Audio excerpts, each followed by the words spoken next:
Oh. Alright. You guys. I haven't done a proper video in a while now. It's been weeks. What should I review next?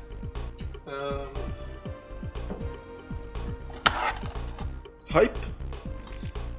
Maybe next time. Alright.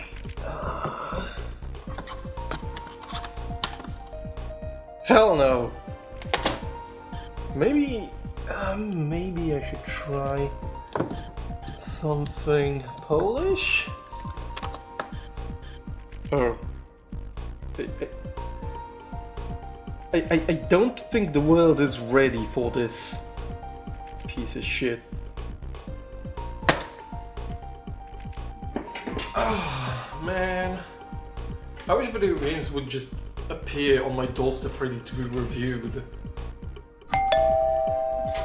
What's that? Could it be a video game delivered specifically for this video? Why, yes it is! Ah! Wait a minute. I don't have a doorbell.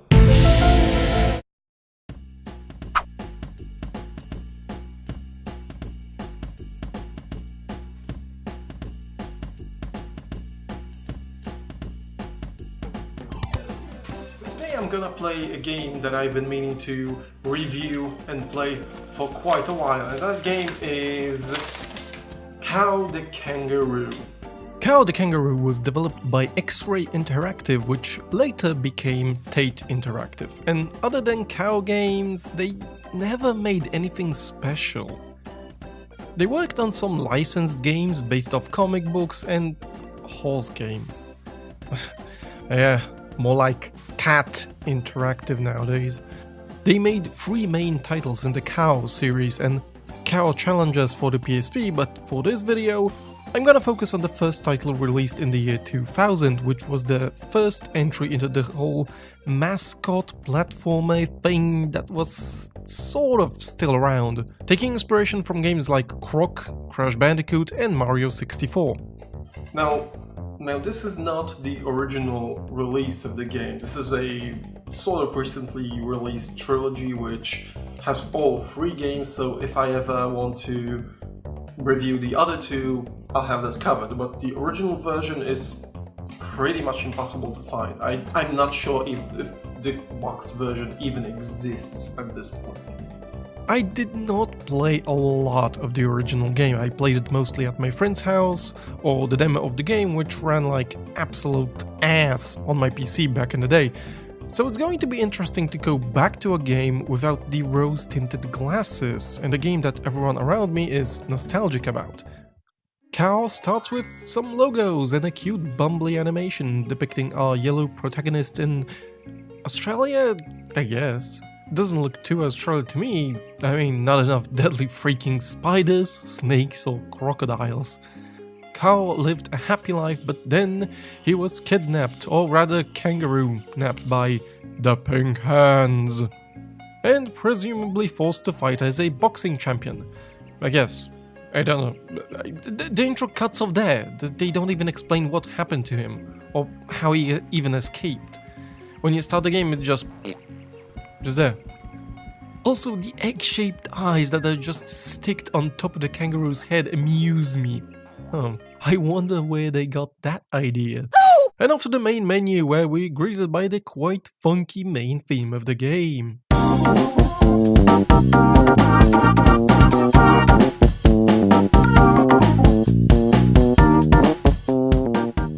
I like it.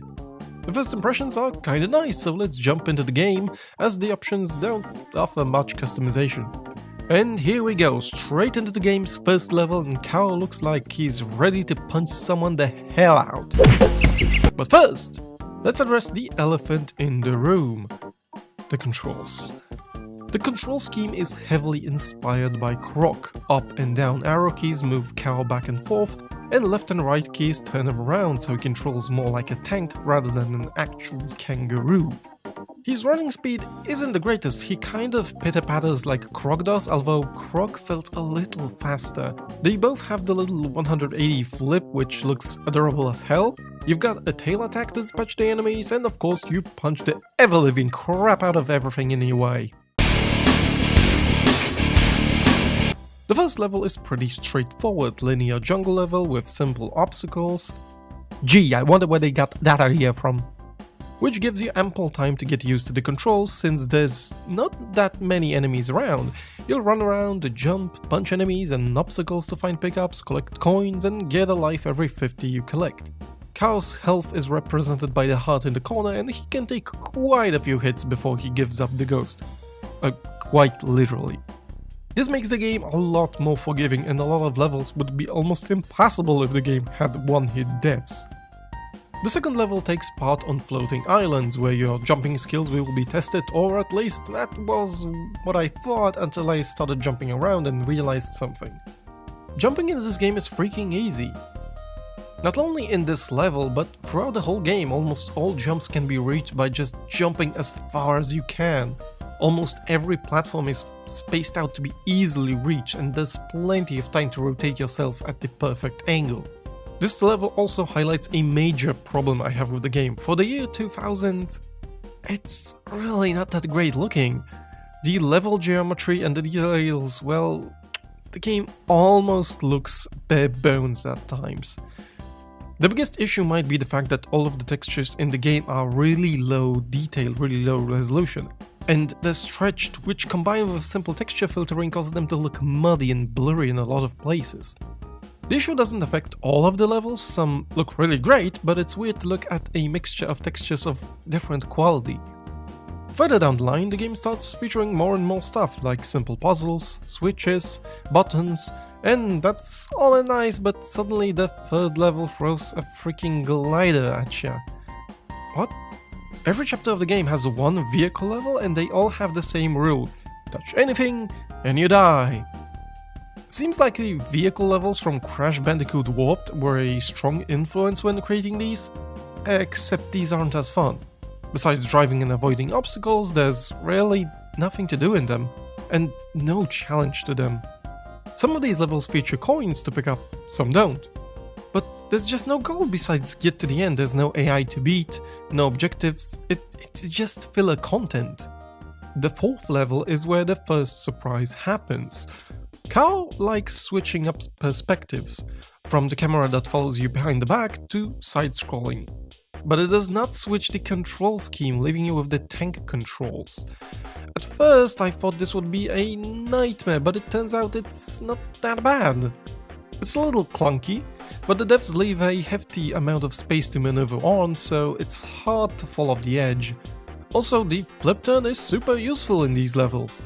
The fifth level is a simple and short one, featuring a small starting village and a snowy slide reminding me a little bit of Mario 64.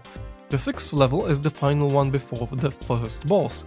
After that, all next boss battles occur after 5 levels, but only the first chapter has 6 levels, for some reason. The sixth level starts off with a small cave leading to an icy environment. It's a very tight, confined level at the beginning, which showcases some of the camera problems. Mainly the fact that it just sometimes will get stuck at an angle that's not all that useful, and there's not much you can do besides running forward until it gets unstuck, which isn't too great. There's tons of crystals to open and get various items, but then you get to the gate and camera shifts. And the whole thing suddenly turns into a knockoff boulder chase from Crash. But it's just not as threatening. Not only is it shorter, it's also a lot slower to accommodate for Kao's slower movement. And the camera is zoomed out, giving you a lot more time to react to stuff that's coming your way, but before you blink it's over. I don't think it's even as long as a single section in Crash. But finally, we get to our first boss fight, which is a freaking bear that looks like he's a regular at the Blue Oyster fucking bar. I'm not making this shit up. Someone thought that this would be a suitable idea for a boss in a video game aimed at kids. The fuck, man? He's one of the easier bosses. You basically lure him to the center of the level, an anvil drops, and then you have a chance to hit him. 2 hits and off you go. You are a winner. Off to the next set of levels, which are pretty cool. And why is that? Because the snow levels.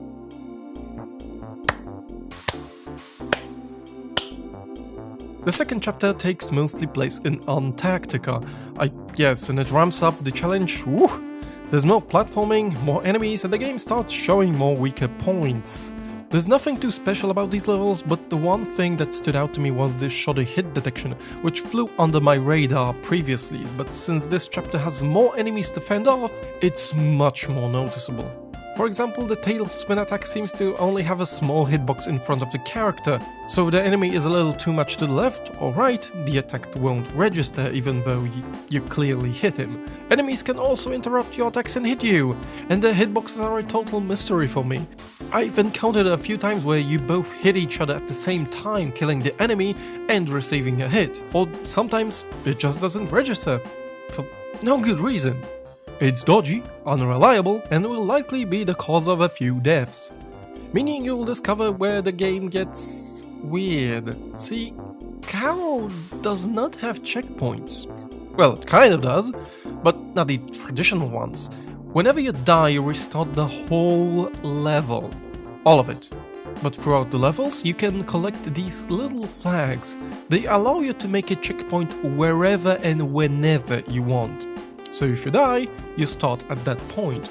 While most levels are fairly easy to beat on the first try, this turns the whole game into taking huge risks at certain points, since these checkpoints are a limited source. This chapter also includes a snowboard level which has questionable physics and pretty much has every drawback I mentioned earlier. The chapter ends with a boat level which mostly consists of the 2.5D-ish sort of perspective gameplay. It's fine, but some diagonal jumps in this perspective can be tricky. This level also wins the award for the most pixelated skybox I've ever seen in a video game. Wow! I think I can count the pixels on a single hand. After that, there's a piss-easy boss fight with the captain. One of another complaints I have for this game is the bosses, they're either easy or unfair. It's completely unbalanced. The third chapter features a boat dock level with some box puzzles and a pretty fun jet ski level. But then you have this. This fucking level! Whoever designed this level can go fuck themselves. I hope you accidentally shove a fucking cactus up your fucking ass. Of all the terrible designs for levels, you had to make a maze. This level is fucking awful. It's full of dead ends. There's nothing to indicate whether you're going the right way or not. Everything looks the fucking same and the camera work is just dreadful. Beating this level takes fucking ages too, so fuck it. Fuck it. Fuck it. Next in this chapter is a pretty neat Middle Eastern sort of Arabian kind of a map which features quite a lot of climbing up and is fairly easy, followed up by an ancient Greece kind of level that's tricky and finishing off with a fat-ass Zeus as a boss, which I don't understand how I beat him. He sometimes falls down, but I don't understand the pattern at all, unlike the previous bosses. The fourth chapter sticks to the theme of space. And Kao gets a cute space helmet and stuff. Aww. By far, this is one of the hardest and challenging chapters of the game, and it might be one of my favorite ones. Tricky level design, interesting challenges, puzzles, and the overall atmosphere. And it's one hell of a detour on his way back to Australia, I mean. And then, everything is ruined by the boss. This boss is pretty freaking terrible. In order to hit him, you need to push a button in the middle of the arena. The only way to do that would be to lure away the boss by, for example, running near the edges of the playing field. But that just causes the boss to circle around the button, not letting you approach it. Oh, and the boss zaps you from time to time with no way of defending yourself. Did I ever mention that? This is almost the last boss and it feels completely unbalanced and unfair because the only viable options I found is just taking hits and hoping you kill the boss before you run out of life. It's not particularly fun. But here we are, in the last chapter of the game, all taking place on tropical islands, and it sure feels like it. There's not a lot of enemies, but the platforming is tricky, the game throws a lot of traps at you, and basically it challenges you. But then some fucking cock in the development team decided that it clearly wasn't enough maze levels in the game, so he made another one! Whoever designed these levels, fuck you. Then we get a totally not cheap Crash Bandicoot 2 surfboard stage knockoff and the final level before the final boss. It's finally happening. This level puts almost everything you could encounter in the whole game and makes it as challenging as it can be, at least comparing to the other levels. And then the big showdown happens! You can finally take revenge on the hunter that captured you. This particular boss does not have regular health, instead you have to knock him into the cage in the middle of the stage, bit by bit. He shoots 3 times this little cork gun, sort of, and you can dodge them or just hide behind trees so they will take the hit instead of you, and then you have a chance to knock him. Just repeat that a few times and he lands into the cage. Kao finally reigns supreme with the hunter inside the cage, and as the new leader of the kangaroos, he orders them to sacrifice the prisoner to the elder gods. Just kidding, just kidding. They carry him like 20 meters in the cage, let him out, and kick him out of the island on a boat where he'll surely starve or die of dehydration. Brutal. And just like that, 2.5 hours later, I finished the game. I finally finished the game everyone had warm, comfy, nostalgic feelings about. And overall, I had fun. I mean, it's not the best game in the world, it's somewhat competent. The controls could have been better, but work well. The camera was for the most part okay, and it has rather simple level design and a difficulty fit for a kid. But the graphics sucked for the year when it was released, and that part aged really, really badly. But the thing pretty much should run on any toaster. I also have issues with overall disappointing boss battles and the vehicle levels. The game sometimes feels like a mashup of 3 different games, but neither of its ideas got fully fleshed out, with some level elements being used, I don't know, once or twice. If anything, it felt like a solid base for improvement. But I have no idea where the game series went, as I have never played the other 2 games, because, you know, this is officially on trilogy, and I have 2 other games on the same disc. I might review them one day, who knows, we'll see, but for now I have enough of kangaroos. TRG out, see ya in the next video, hopefully soon.